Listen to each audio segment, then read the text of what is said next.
1922లో British పురావస్తు శాస్త్రవేత్త Howard Carter Egypt బాల ఫరో తుతాంఖామున్ సమాధిని వెలికితీశారు. అది అద్భుత కనుగొనికి. బంగారు నిధులు, తాకని గదులు, 3000 ఏళ్ల క్రితం మరణించిన రాజు మమ్మీ.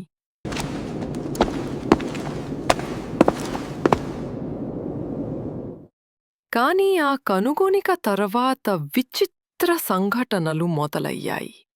తవ్వకాలకి నిధులు ఇచ్చిన లార్డ్ కార్నార్వాన్ కొద్ది నెలల్లోనే రహస్యంగా మరణించాడు.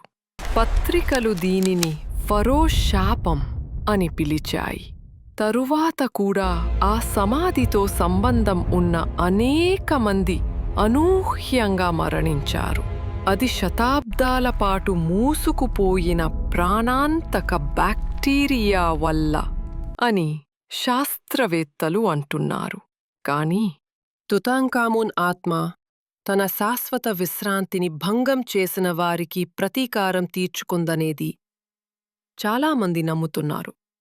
నేటికి అతని నిధులు మ్యూజియంలో ప్రదర్శించినప్పుడు ఆ శాపం గురించి గుసగుసలు వినిపిస్తూనే ఉంటాయి. ఇది యాదృచ్ఛికమా లేక నిజంగానే శాపమా?